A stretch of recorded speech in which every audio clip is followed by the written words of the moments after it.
অনুষ্ঠিত হয়ে গিয়েছে জি বাংলা সোনার সংসার অ্যাওয়ার্ড 2026, যেখানে সেরাদের হাতে তুলে দেওয়া হয়েছে এই অ্যাওয়ার্ড। যদিও এখনও টেলিভিশনের পর্দায় সম্প্রচারিত হয়নি এই অ্যাওয়ার্ড শোটি, কিন্তু কারা কোন ক্যাটাগরিতে জিতে নিয়েছে অ্যাওয়ার্ড তা আমি ইতিমধ্যেই জানিয়ে দিয়েছি। আজকের ভিডিওতে আমরা জানতে চলেছি কোন ধারাবাহিক থেকে কতগুলো অ্যাওয়ার্ড জিতে নিয়েছে জি বাংলা সোনার সংসার অ্যাওয়ার্ডে। তো কথা না বাড়িয়ে চলুন ভিডিওটি শুরু করা যাক।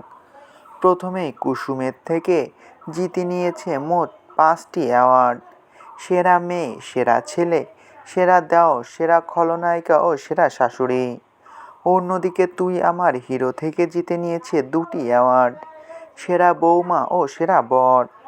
চিরদিন তুমি যে আমার ধারাবাহিক থেকে জিতে নিয়েছে 6টি অ্যাওয়ার্ড: প্রিয় নায়ক, প্রিয় জুটি, প্রিয় মা, প্রিয় বাবা, প্রিয় জা ও প্রিয় পার্শ্বচরিত্র।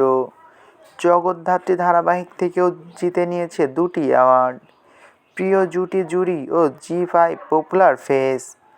পরিণীতা থেকে জিতে নিয়েছে সবচেয়ে বেশি অ্যাওয়ার্ড, মোট 16টি: প্রিয় নায়ক, নায়িকা, জুটি, শ্বশুর, শাশুড়ি, দেওর, ভাসুর, ননদ, পার্শ্বচরিত্র মহিলা, পার্শ্বচরিত্র পুরুষ, পরিবার, Zee five most show, diva of the ইয়ার।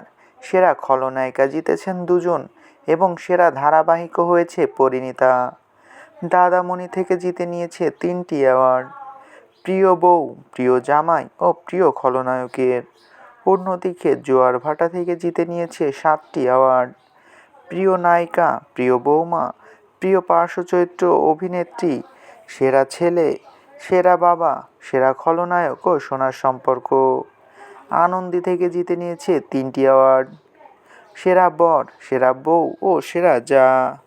এ বাদেও সোনার সম্পর্ক পেয়েছে আরও 3জন: শ্বেতা ভট্টাচার্য, বিশ্বরূপ বন্দ্যোপাধ্যায় ও পল্লবী শর্মা। এই বিষয় নিয়ে আপনার কি মতামত তা অবশ্যই কমেন্ট করে জানাতে পারেন। ভিডিওটি ভালো লাগলে চ্যানেলটিকে সাবস্ক্রাইব করে আমাদের সাথেই থাকবেন। আপনাদের ভালোবাসায় আমাদের সামনে এগিয়ে যাওয়ার শক্তি যোগায়।